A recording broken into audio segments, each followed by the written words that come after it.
तो एक बार फिर आप सभी का स्वागत है हमारी एक और नई वीडियो में। और इस वीडियो में हम लोग बात करने वाले हैं रेडॉक्स अपक्रिया के बारे में कि रेडॉक्स अपक्रिया क्या होती है। सबसे पहले इसके नामों को जान लेते हैं कि इसे किस किस नाम से जाना जाता है। तो देखिए, रेडॉक्स अपक्रिया आ जाए या फिर उपचयन अपचयन अपक्रिया आ जाए, और इसमें भी आपको ध्यान रखना है कि जो उपचयन अपक्रिया है उसे हम लोग आक्सीकरण अपक्रिया भी कहते हैं। तो हो सकता है रेडॉक्स अपक्रिया आ जाए, उपचयन अपचयन अपक्रिया आ जाए, या फिर आक्सीकरण उपचयन अवक्रिया आ जाए। तो तीनों में आपको एक ही अवक्रिया लिखनी पड़ेगी, क्योंकि जो रेडॉक्स अवक्रिया इसके तीन नाम है और तीनों तीनों कैसे इंपॉर्टेंट है, तो आपको ध्यान रखना है। और इस वीडियो में आपको उपचयन और अपचयन ये भी अपक्रियाएं दोनों पता चल जाएंगी। तो चलिए वीडियो को शुरू करते हैं। तो देखिए, उपचयन अपचयन अपक्रिया या फिर रेडॉक्स अपक्रिया या फिर आक्सीकरण अपचयन अपक्रिया। तो चलिए शुरू करते हैं। वह रासायनिक अपक्रिया। अब देखिए, ये आपको अपक्रियाएं कब समझ में आएंगी, जब आपको उपचयन अपचयन अपक्रिया पता होगी। नहीं पता है तो चलिए इसी में हम आपको बता देंगे। सबसे पहले रेडॉक्स अपक्रिया को पढ़ते हैं। तो वह रासायनिक अपक्रिया जिसमें उपचयन तथा अपचयन अपक्रिया एक साथ होते हैं, उपचयन अपचयन अपक्रिया अथवा रेडॉक्स अपक्रिया कहलाती है। तो क्या होता है रेडॉक्स अपक्रिया में, इसमें क्या होता है, उपचयन अपक्रिया और अपचयन अपक्रिया दोनों की दोनों एक साथ होती हैं, उसे हम लोग उपचयन अपचयन अथवा क्या कह लो रेडॉक्स अपक्रिया कहते हैं। बस अब देखिए, इसमें क्या है, उपचयन अपचयन अपक्रिया। अब ये होती हैं क्या, तो चलिए इसे समझाते हैं। तो सबसे पहले हम लोग बात करेंगे उपचयन अपक्रिया के बारे में कि उपचयन अपक्रिया क्या होती है। तो वह रासायनिक अपक्रिया जिसमें क्या हो, ऑक्सीजन का योग हो और हाइड्रोजन का वियोग हो, उसे हम लोग उपचयन अपक्रिया कहते हैं। यानी कि इसमें क्या होगा, ऑक्सीजन का योग होगा, ऑक्सीजन जुड़ेगा और हाइड्रोजन घटेगा, उसे हम लोग उपचयन अपक्रिया कहेंगे। और जो अपचयन अपक्रिया ये ठीक इसकी उल्टी है। इसमें क्या होगा कि इसमें ऑक्सीजन का वियोग होगा, ऑक्सीजन घटेगा, हाइड्रोजन का योग होगा, हाइड्रोजन जुड़ेगा।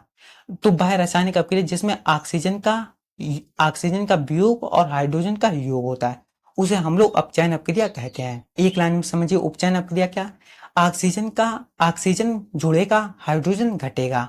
इसमें क्या होगा, ऑक्सीजन घटेगा, हाइड्रोजन जुड़ेगा, बस दोनों में इतना सा अंतर है।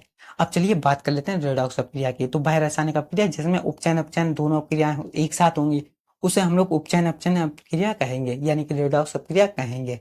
अब चलिए देख लेते हैं उदाहरण को, क्योंकि उदाहरण ही इंपॉर्टेंट है।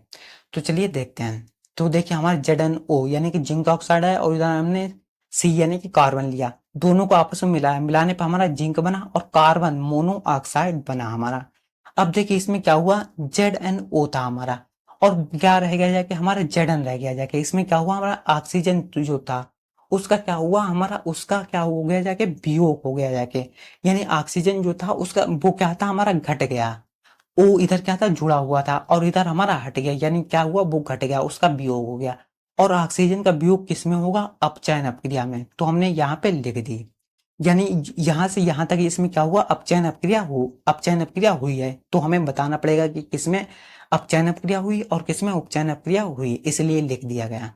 अब देखिए, जो हमारा सी था, अब आगे क्या बन गया जगह, CO बन गया जगह। यानी इसमें क्या हुआ, ऑक्सीजन का योग हुआ, ऑक्सीजन जुड़ गया, और जुड़ने को हम लोग योग कहते हैं। तो ऑक्सीजन जुड़ा जाके, ऑक्सीजन ऑक्सीजन था उसका योग हुआ, और ऑक्सीजन का योग हमने किसमें बताया था, उपचयन अपक्रिया में। और उपचयन अपक्रिया इसीलिए हमारी ये बारी क्या हो गई, उपचयन अपक्रिया हो गई। चाहे तो आप इसे उपचयन लिख लो और चाहे तो ऑक्सीकरण अपक्रिया लिख लो, क्योंकि दोनों की दोनों एक ही होती हैं।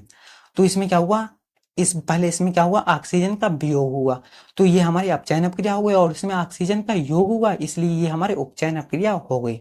तो आशा करते हैं कि आपको वीडियो अच्छी लगी होगी। अगर आपको वीडियो अच्छी लगी, वीडियो को लाइक कीजिए, चैनल को सब्सक्राइब कीजिए, और वीडियो कैसी लगी कमेंट में जरूर बताएं। हम मिलते हैं आपसे एक अगली वीडियो में। तब तक के लिए धन्यवाद।